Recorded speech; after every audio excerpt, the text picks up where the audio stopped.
എത്ര വെള്ളം കുടിച്ചാലും മതിയാവാത്ത ഈ വെയിലത്ത് ഞാൻ ആർച്ചയും കോളേജിൽ നിന്ന് വിളിച്ചുകൊണ്ട് വരുന്ന വഴിക്ക് ഒരു ജ്യൂസ് കടയിൽ കയറി ഒരു കരിമ്പിൻ ജ്യൂസ് ഞാൻ എനിക്ക് അവൾക്കും വേണ്ടി മേടിച്ചു. ഗ്ലാസ്സിൽ അവൻ ഇട്ടത് കുറച്ച് ഉപ്പും കുരുമുളക് പൊടിയും അതിനകത്ത് ജ്യൂസ് ഒഴിച്ചിട്ട് തന്നു. നല്ല ടേസ്റ്റ് ഉണ്ടായിരുന്നു. ഞങ്ങൾ രണ്ടുപേർക്ക് ഇഷ്ടപ്പെട്ടായിരുന്നു. ആ അടിക്കുന്ന വെയിലിൽ നല്ല കൂളായിരുന്നു ബോഡി. ഇതും കുടിച്ചോണ്ട് ഇന്നപ്പോഴാണ് അണ്ണൻ ഫോൺ ചെയ്തത്. അണ്ണൻ്റെ ഫോണിന് ഒരു പണി കിട്ടിയിട്ടുണ്ട്, പെട്ടെന്ന് വരാൻ പറഞ്ഞു. അപ്പോൾ ഞാനും അവളും പെട്ടെന്ന് ചെന്ന് നോക്കിയപ്പോഴാണ് കണ്ടത് ഈ ഫോണിൽ ഗ്രീൻ ലൈൻ വന്നു. ഇന്നലെ അപ്ഡേറ്റ് വന്നേ ഫോണിന് OnePlus 9 Pro ആയിരുന്നു. അപ്പം പിന്നെ OnePlus ഷോറൂമിൽ പോകണമെന്ന് പറഞ്ഞ് അതുകൊണ്ട് ഞങ്ങൾ പെട്ടെന്ന് വീട്ടിൽ വന്നിട്ട് ചോറും കഴിച്ചിട്ട് ഞങ്ങൾ ഇറങ്ങി നേരെ വിട്ടത് OnePlus ഷോറൂമിലോട്ട്. ഞങ്ങൾക്ക് ഇവിടെ അടുത്തെന്ന് വെച്ചാൽ രാജാജ് നഗർ ഫസ്റ്റ് ബ്ലോക്കിലുള്ള OnePlus ഷോറൂം ആയിരുന്നു. അപ്പോൾ ഞങ്ങൾ അങ്ങോട്ടേക്ക് വണ്ടി വിട്ടു. നിങ്ങളുടെ ഫോണിൽ ഇതുപോലെ ഇഷ്യൂ വന്നിട്ടുണ്ടെങ്കിൽ പ്ലീസ് ഗൈസ് കമൻറ്റ് ചെയ്യുക. അങ്ങനെ OnePlus ഷോറൂമിൻ്റെ ഫ്രണ്ടിൽ വന്ന് ഞങ്ങൾ വണ്ടി പാർക്ക് ചെയ്തിട്ട് അകത്തോട്ട് പോയി. അകത്തോട്ട് ചെന്നപ്പോഴാണ് അവർ പറഞ്ഞത് ഫസ്റ്റ് ടോക്കൺ എടുക്കണമെന്ന്. ടോക്കൺ എടുത്തിട്ട് ഞങ്ങൾ നേരെ അകത്തോട്ട് വിട്ടപ്പോഴത്തേക്ക് ഇത്രയും ആൾക്കാർ. എന്തായാലും കുറച്ച് സമയം വെയിറ്റ് ചെയ്യേണ്ടി വരുമെന്ന് അപ്പോഴും മനസ്സിലായത് ഇവിടെ കോഫി ഫ്രീ ആണ്. അപ്പോൾ ഞങ്ങൾ ഓരോ കോഫി കുടിക്കാമെന്ന് പറഞ്ഞ് കോഫി മെഷീൻ്റെ അടുത്തോട്ട് ചെന്ന് ഞാനൊരു ഫിൽറ്റർ കോഫി എടുത്തു, ഒരു ലൈറ്റ് കോഫി എടുത്തു.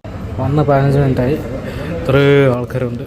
അങ്ങനെ കുറച്ച് നേരം ഫോൺ നോക്കി സമയം കളഞ്ഞപ്പോൾ ഞങ്ങളെ ടോക്കൺ നമ്പർ വിളിച്ചു. അവർ ഫോണെല്ലാം നോക്കി ചെക്ക് ചെയ്തിട്ട് പറഞ്ഞു 2 മണിക്കൂർ സമയം എടുക്കും. അപ്പോൾ ഞങ്ങൾ വിചാരിച്ചു സനോജൻ്റെ ഓഫീസിൽ പോകാൻ. അത് ഇവിടെ അടുത്ത് തന്നെയായിരുന്നു. പിന്നെ ഞങ്ങൾ അങ്ങോട്ട് പോയി. അവിടെ നിന്ന് ഞങ്ങളെയും വിളിച്ചുകൊണ്ട് സനോജൻ ഒരു ജ്യൂസ് കട കൊണ്ടുപോയി. ഈ ചൂടിന് എത്ര ജ്യൂസ് കുടിച്ചാലും മതിയാവത്തില്ല. അങ്ങനെ ഞങ്ങൾ ജ്യൂസ് കട എടുത്തി ഞാനൊരു ലസ്സി ഓർഡർ ചെയ്തു. നല്ല തണുത്ത ലസ്സി കുടിച്ചു. നല്ല ടേസ്റ്റുള്ള ലസ്സി ആയിരുന്നു.